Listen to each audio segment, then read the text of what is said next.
6ஆம் இடத்துல கேது சஞ்சரிக்கிறதால உத்தியோகம் தொழில் எல்லாம் உங்களுடைய திறமைக்கு உரிய அங்கீகாரம் கிடைக்காது. உடல் ஆரோக்கியத்துல பிரச்சனை வரும். உங்களுடைய தொழில எந்த விதமான முன்னேற்றமும் இருக்காது. இப்ப என்ன செய்துகிட்டு வரீங்களோ அதை அப்படியே செய்துகிட்டு வாங்க. தொழில முதலீடு போடுறேன், இல்ல தொழிலை விரிவாக்கம் பண்ணணும் அப்படின்னு எந்த முயற்சியும் எடுக்க வேண்டாம். குடும்பத்துக்குள்ளேயும் கருத்து வேறுபாடு அதிகமா வரும். எந்த விஷயமா இருந்தாலும் அவசரப்பட்டு முடிவெடுக்காதீங்க. அலுவலக பணியிலெல்லாம் ஆர்வம் குறைஞ்சது மாதிரி இருக்கும். அதிகாரிகளோட கெடுபிடியால மன வருத்தம் அதிகரிக்கும். ஒரு கடனை அடைக்கிறதுக்கு இன்னொரு கடன் வாங்க வேண்டிய சூழ்நிலை மீனராசிக்காரர்களுக்கு வரும்.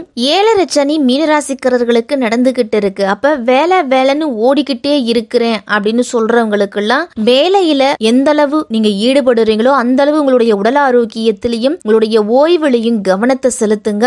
ஆக 12ல வரும் பொழுது உங்களுடைய புத்தியை கெடுக்கும், எண்ணத்தை கெடுக்கும். என்னதான் குருவோட பார்வை இருந்தாலும் ராகுவோட வேலையே இதுதான். அப்ப மனசாட்சிக்கு உட்பட்டு கட்டுப்பட்டு நடக்கணும்.